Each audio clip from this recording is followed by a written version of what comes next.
Here, bringing you the brand new video. Today we're going to be discussing more of the Cybernetic Horizon pack filler in this video. Now I know what you might be thinking. Where is the Goki monster and where is the Metaphys decoy dragon? I know that I said in the last video that I was going to be doing 2 cards per video, but I wanted to actually make those cards separate videos simply because they're in their own archetype. There are other cards that I'm going to be doing this to in the future, like the new Magnite Link monster, but for now I kind of want to discuss the pack filler cards because that actually kind of interests me most about this set is some of the pack filler stuff in this set. So yeah, let's just jump right into it. So the first card that we have here is High Cupit. It's a level 1 light fairy effect monster with 600 attack and 600 defense. The stats on this card are pretty much irrelevant. You can only use each effect of this card once per turn. The first effect is actually, in my opinion, kind of a little insane. You can send the top up to 3. You can send up to 3 cards from the top of your deck to the graveyard. This turn increased this card's level by the number of cards sent. So this card is always going to be either level 1 through 4. And I think this is kind of really cool because it gives every single deck the power to mill cards, kind of like in the same way the Card Trooper and Dante do. And this one just manipulates levels instead of manipulates attack or anything like that. And in some cases, level is more important than the attack on the monster itself. So I honestly think that this is actually a pretty good card. The second effect is not too relevant, but I'm actually kind of happy that it exists as an effect. If this card is destroyed by your opponent and sent to the graveyard, gain 1,500 life points. I don't think there's not enough life point gain in the game of Yu-Gi-Oh! Mainly because if it was too busted, people would probably just run Nurse Burn and they would just be like, oh hey, you're playing that stupid broken life point gain, here have the Nurse Refucule on, or like a bad reaction to Samoshi. But I'm seriously stressing this, like there's not enough life point gain in my opinion in the game of Yu-Gi-Oh! That is really good, and this one's kind of on the level of being kind of good.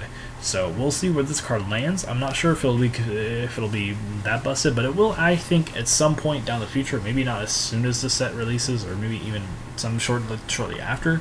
This card's going to see play, but I think that at some point this card's going to see some really good meta play. So keep on the lookout of this card. Mark my words on this card. The second card here is Psycho Ace, which is a level 2 Dark Psychic effect monster with 1000 attack and 0 defense. You can e-tele this card, but I'm not sure if you ever really want to do that at all. That being said, it is worth mentioning because it is a level 2 Psychic monster. So, but the effect here is actually not bad as well. If this card is tributed in the monster zone, you can target 1 card on the field and destroy it. So let's actually discuss the pros and cons of this card. So first of all, if you're playing like a deck like Monarchs, you can easily play Emergency Teleport to summon this card from your deck, and then tribute summon it for like maybe a level 6 Monarch.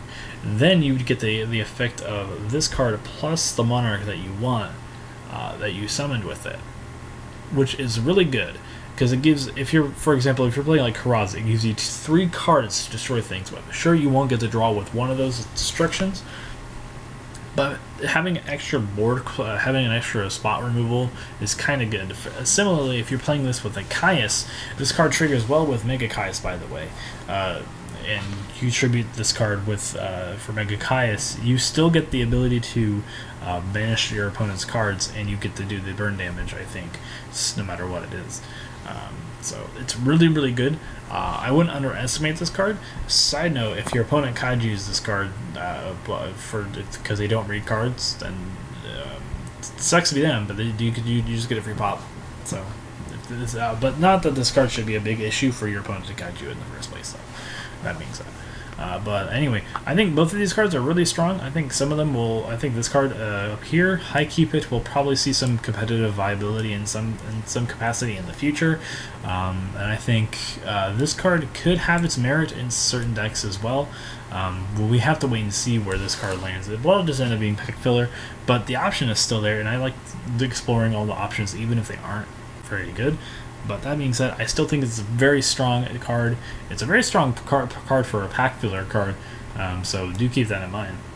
They're stepping up their game when it comes to pack fillers. But anyway, if you guys did enjoy this, please leave a comment in the comment section down below. Tell me what you guys think of these cards, and I will see you guys in the next video. This has been Chithilaus, signing out.